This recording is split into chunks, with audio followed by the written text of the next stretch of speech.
মানে প্রিয় মানুষটার সাথে থাকলে সত্যি সময় কোন দিক দিয়ে বেরিয়ে যায় বোঝাই যায় না, বলো। তো তেমনই ছিল দিনটা। দিনটা ভীষণ ভালো কেটেছিল আমার, খুবই ভালো, দারুণ। তারপর আমরা আবার ওখান থেকে বেরিয়ে আমরা সামনের দিকটাতে এসেছিলাম, যেহেতু আমরা ওই দিক থেকে পেছনের দিক দিয়ে মন্দিরে ঢুকেছিলাম, তাই আমরা সামনের দিকে এসেছিলাম যেখানটায় রাধাকৃষ্ণের মন্দির ছিল সেখানে। তো দেখো তোমরা ব্লগটা।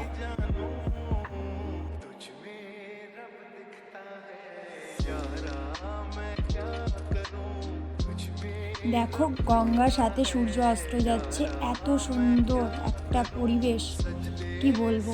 তার সাথে মন্দির। আমি বাইরে থেকে একটুখানি ভিডিও করেছিলাম, তো সেটাই তোমাদের সাথে শেয়ার করলাম। দিদির থেকে নিয়ে, বললাম না ভিডিও অ্যালাউ ছিল না, তো দিদি বাইরে থেকে করেছিল, তো আমাকে দিল, সেটাই তোমাদের সাথে শেয়ার করলাম। এবার ওখান থেকে বেরিয়ে আসার পালা। দেখো আমরা এখানটায় বেরিয়ে পড়েছি দুজনে গল্প করতে করতে আসছিলাম, মানে কত কথা জমে থাকে সেগুলোই শেয়ার করা।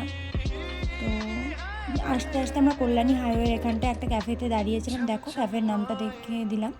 এখানটায় আমরা একটু চাউমিন আর একটু কফি খেয়েছিলাম। মানে ভিউটা দারুণ ছিল, দেখো সন্ধ্যাবেলায় দারুণ। জায়গাটা খুবই সুন্দর, মানে কল্যাণী হাইওয়ের পাশে একদম, খুবই সুন্দর ছিল।